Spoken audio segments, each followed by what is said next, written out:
एने समय वली फेरवी लीधी, मायाए सिखामन दीधी, धनी थकी वे मुख कीधी, पानी नी जेम पीधी।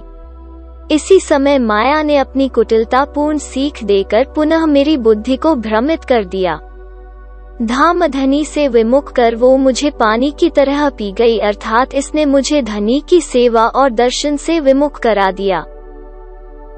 एहा वो छल करी छेत्री, मन मूल मान्हेदी फेरी, एने आप सरीखी करी, चित चितवनी बहुविध धरी। इस प्रकार छल कपट से माया ने मुझे ठगा। इतना ही नहीं, मूल परमधाम से भी मेरा मन विमुख कर दिया। सत्य, धर्म और धामधनी से विमुख कर उसने मुझे अपने अनुरूप बना लिया। इसके कारण चित्त में भी विविध प्रकार के मायावी चिंतन होने लगे, अर्थात माया ने मेरे चिंतन को बहिर्मुख बना दिया और परिणाम स्वरूप मेरी सद्बुद्धि भी नष्ट हो गई। मन मान्हे सवलू देखे, जाने माया सुख अलेखे, धनी ना सुख ना पेखे, विष अमृत लागे विसेखे। मन में तो मुझे ऐसा अनुभव हो रहा था कि माया सरल और सीधी सादी है तथा इसमें अपरिमित सुख है। इसलिए इस भ्रम में फंसकर मैंने धनी के अखंड सुखों के प्रति विचार नहीं किया, जिससे माया के विषयुक्त मिथ्या सुख मुझे अमृत के समान मधुर और रुचिकर दिखाई देने लगे। जुओ भूलवी क्षेत्रे कैम, आगे क्षेत्री मुने जेम, सुखजी तो पुकारे एम, जे छल पुरी ए भरम। देखो, यह भ्रामक माया हमें भुलाकर कैसे ठगती है। इसने पहले भी सद्गुरु के जीवन काल में मुझसे छल किया था। शुकदेव जी ने तो इसे भ्रम और छल कपट की नगरी कहा है।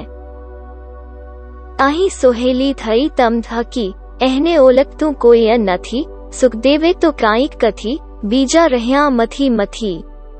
हे सद्गुरु धनी, आपकी दया से यह माया यहाँ हमारे लिए, हमारी दृष्टि से सरल और सुबोध बन गई है। वस्तुतः इसे कोई भी नहीं पहचानता है। शुकदेव मुनि ने तो इसके विषय में कुछ प्रासंगिक बातें कही हैं, किंतु अन्य लोग तो इस विषय में मंथन ही करते रह गए।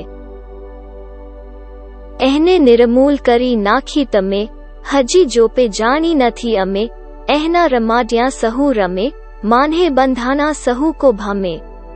हे सद्गुरु, आपने इस माया को निर्मूल कर दिया है, तथापि आज तक मैं इसे भली भांति पहचान नहीं पाया। उसके संकेतानुसार सभी नाच रहे हैं और इसके झूठे कर्मकांड के बंधन में बंध कर जन्म मृत्यु के चक्र में फिर रहे हैं। ए वचन तो आन ही कहवाए, जो अमे नव बंधावु माया ए, एहना बंध पड्या सहु कायाए, अमे छुटिया धनीनी दयाए।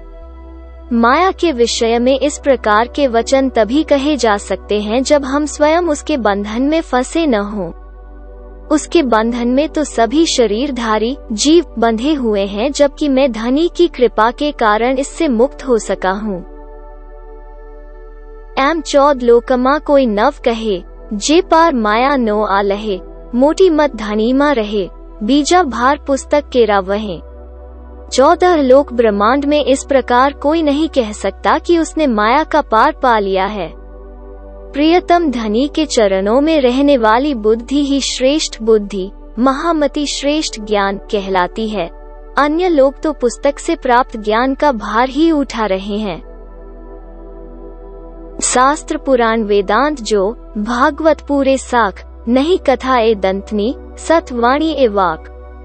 शास्त्र, पुराण, वेदांत और श्रीमद् भागवत सद्गुरु के वचनों के पूर्ण साक्षी हैं। यह वाणी केवल दंत कथा कल्पित नहीं है। इस वाणी का एक एक वाक्य सत्य है। आ वैराट मान्हे दी से नहीं, पार वचन सुध जे, लवो मुख बोलाए नहीं, तो कैम पार पामे तय।